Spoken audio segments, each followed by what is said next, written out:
संख्याको दम्बमा विधि मिच्ने काम नहोस्। तपाईहरुलाई जनताले यति बेला विश्वास गरेका छन्, त्यो विश्वास विधि बलियो बनाउने तर्फ लागोस्। आफैले बोलाएको संसद स्थगित गरेर जनप्रतिनिधिहरूलाई छलेर एकपछि अर्को अध्यादेश मार्फत शासन चलाउन खोज्नु लोकतन्त्रको भावना विपरीत छ भन्ने कुरा हामी सबैले महसुस गर्नै पर्दछ।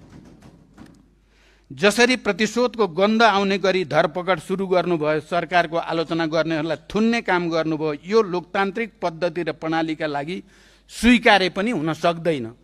यसमा पनि गम्भीर ध्यान जाओस् भन्न चाहन्छु। हिजो पुराना भनिएका दलहरू सबै उस्तै हुन्, सबै खतमै छन् भन्ने भाष्य निर्माण गरियो।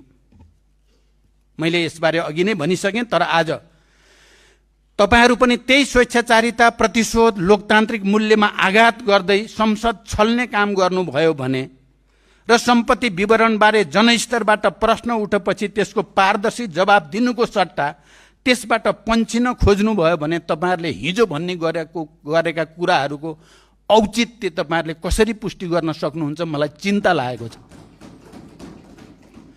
सीमा क्षेत्रमा आफ्नो दैनिक जोहो गर्न भारतीय भूमिबाट घरायसी प्रयोजनका लागि सामान ल्याउँदा समेत त्यो कार्य सरकारका लागि राजस्व छली हुन पुग्यो।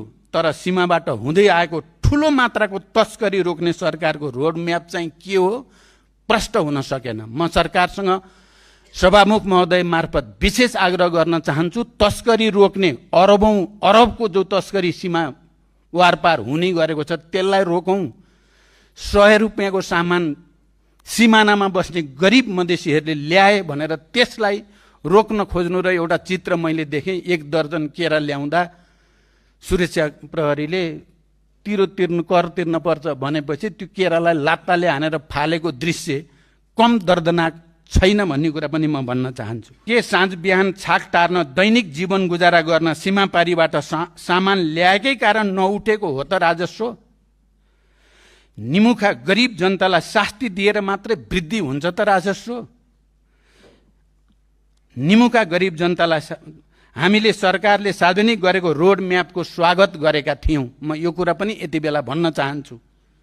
सुशासन, सामाजिक न्याय र आर्थिक समृद्धि बारे सरकारले विगतका असल अभ्यासहरूको निरन्तरता, नयाँ प्रयासहरू गर्न खोजेकोमा हामीले बधाई पनि दिएका छौं। तर सरकार गठन भएको 1 महिनामै सरकारको सबभन्दा ठूलो प्रहार गरिब निमुखा जनतामाथि हुन पुगेको छ। तपाईहरुको नियतमाथि म अहिले शंका गर्दिन, तर परिणाम जे देखिएको छ, निमुखाहरू